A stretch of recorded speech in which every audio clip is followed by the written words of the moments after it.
डिक्रिया news देखने वाले सभी दर्शकों दिनेश भाई के राम राम। मैं यहाँ पे पहुँचे हैं सिंधु गांव में उरे यहाँ पे एक वासुदेव नाथ जी अपने महाराज जी हिस्से मिलाते हैं।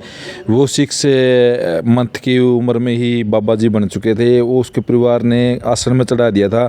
उससे बातचीत करें मैं किस तरह के बाबा बने कि बाबापन में उसने किस तरह बाबा बने उससे अब बातचीत करा। वहाँ पे अपने आश्रम के अंदर पहुँचे हैं जो अपने साथ में वासुनाथ जी अपने साथ में हैं। इनसे बातचीत करें वह किस तरह के बाबा का अनुभव आपका किस तरह अपने परिवार को छोड़ दिया वो अपने बातचीत करेंगे वासुनाथ जी से। मैं अपने साथ में वासुनाथ जी है जो बचपन में अपना बचपन को त्याग करे नाथ संप्रदाय में शामिल हो चुके थे। इससे हमें बातचीत करें वे किस तरह अपना घर गृहस्थी को त्याग किया, माँ बाप का जो पालन पोषण हुआ है वो छोड़ दिया। 6 मंथ की उम्र में ये अपने साधु बने। उससे बातचीत करें मैं वासुनाथ जी से। नमस्कार जी। आदेश शिव गोरक्ष।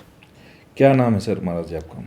मेरा नाम योगी वासुदेव नाथ है, शिष्य योगी गोपाल देवनाथ। कौन से गांव से हो? मेरी जन्म नगरी नाडोडी है, बुन्ना के पास में। नादोड़ी बुन्ना के पास में। और आप कौन से आश्रम के अंदर आपको चढ़ाया गया था बचपन में?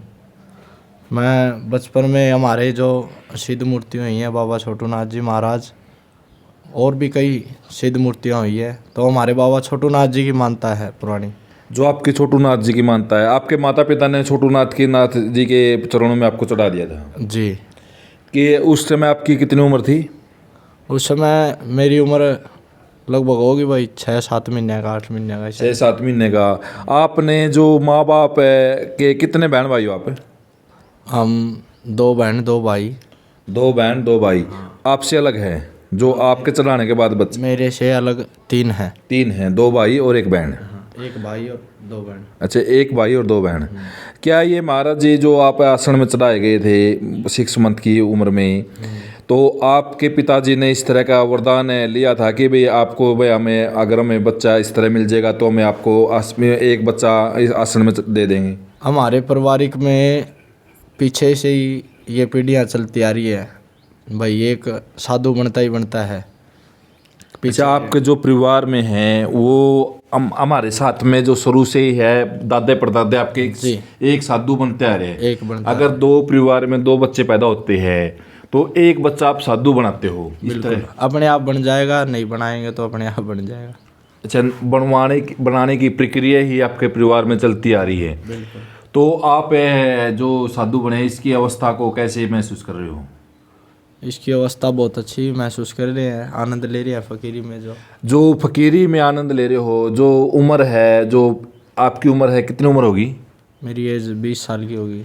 20 साल की उम्र में 10वीं 12वीं कर लेते हैं बच्चे जो कॉलेजों में ISC करते हैं। उस उम्र में आपने साधु की वेशभूषा प्राप्त कर ली। इसको कैसे देख रहे हो? उस अवस्था को कैसे देख रहे हो और इस अवस्था को कैसे देख रहे हो आप? देखो, अपनी लाइफ अपने अपने हाथों में होती है और हमारी जो लाइफ है वो हमारे गुरु महाराज के हाथ में है। जैसे हमें गुरु आदेश देते हैं वैसे हम कर्म करते हैं।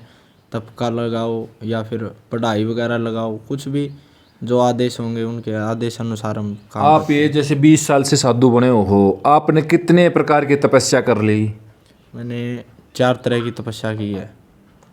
कौन कौन सी तपस्या की महाराज जी आपने? मैं जलधारा तो सालाना करता हूँ।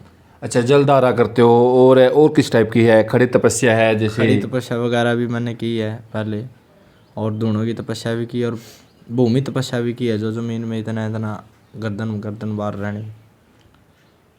और जो तपस्या में किस तरह की कठिनाइयाँ महसूस होती है? कुछ नहीं, कोई कठिनाई नहीं, बस शिव गोरक्ष ओम शिव गोरक्ष आदेश पर जो शिव गोरक्ष का उस तरह आदेश पे ही आप चलते रहते हो? उसी में आनंद है। उसी में आनंद है। जो आप अपने करसिंधु डेरा में कब से पहुँचे हो? करसिंधु डेरे में मेरे को हो गए लगभग 1.5 साल। 1.5 साल से आप करसिंधु डेरा में हो। इससे पहले कौन से डेरे में थे आप? इससे पहले मैं गांव दांदलान में था, रोहतक के पास में, डिगलबेरी दांदलाल में। वहाँ से क्यों छोड़ दिया आपने डेरा? क्या कारण रहा? वहाँ पे हमारे ही गुरु भाई रहते हैं, हमारे ही शिष्य रहते हैं। कोई कारण? आपके कितने चेले हैं?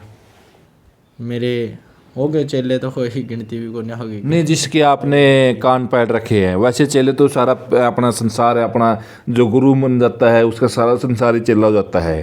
कनफाड़े कनफाड़े कितने चेले आपके? कनफाड़े लगभग 10-12 हैं। 10-12 चेले हैं। तो कौन से वैसे मिल जाते चेले अभी? आते हैं सभी आ अच्छा, जो आप जिस मठ में बैठे हो, इस मठ की पूजा अर्चना किस दिन होती है?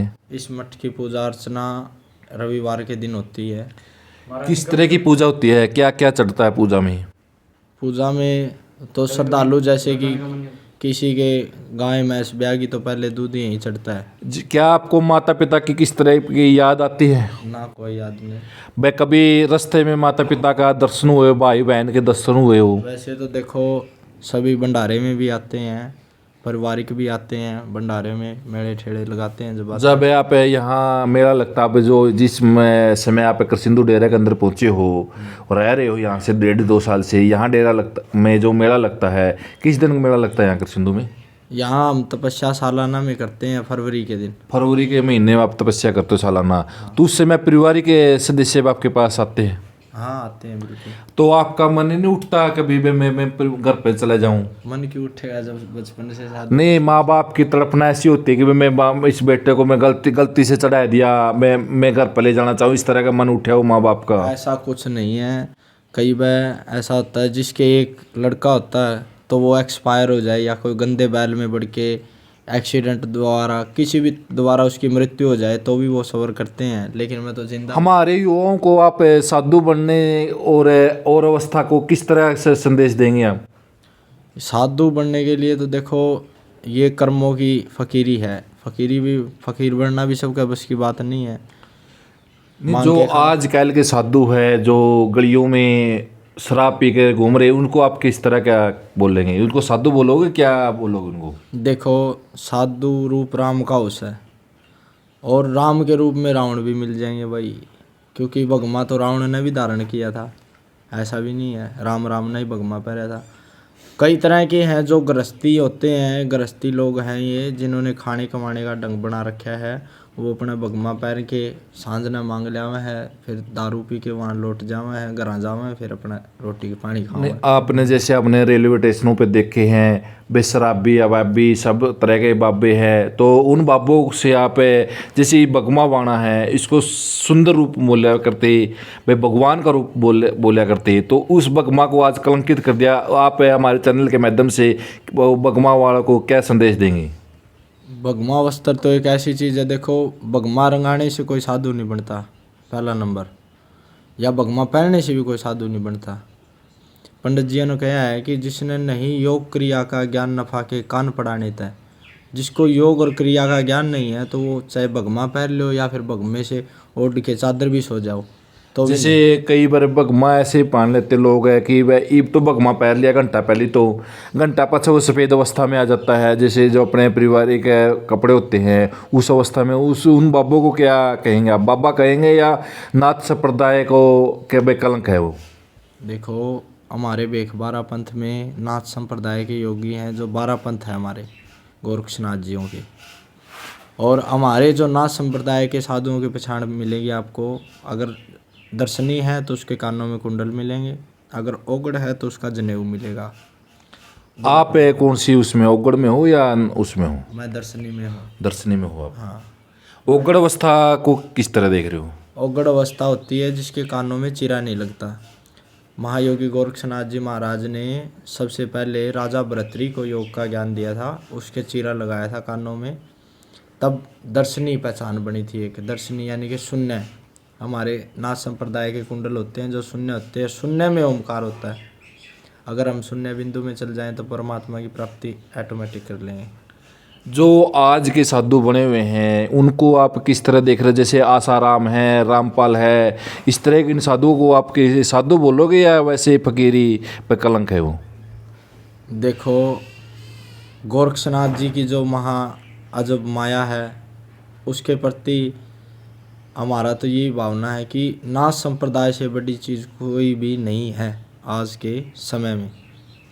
गोरक्षनाथ जियों ने जितना तप किया है, जितना योग राजाओं को सिखाया है उन्होंने शुरू से, राजा गोपी चंद को, राजा भर्तृहरि को, राजा पूर्णमल को, ऐसे ऐसे अनेक चेले बनाए गोरक्षनाथ जी ने, राजाओं को ज्ञान दिया। जो राजा भर्तृहरि का आप जिक्र कर रहे हो, राजा भर्तृहरि ने तो अपने माँ बाप को भी याद कर लिया था, वो घर पे चले गया था भिक्षा मांगने के लिए। देखो ये परंपरा है एक नाथ संप्रदाय की। हमारे सबसे पहले अगर साधु बनाया जाता है तो उसकी घर से ही भिक्षा डलवाई जाती है। जब इसे उसको साधु माना जाए, घर से भिक्षा लेके आएगा, क्या माँ को माई मानेगा?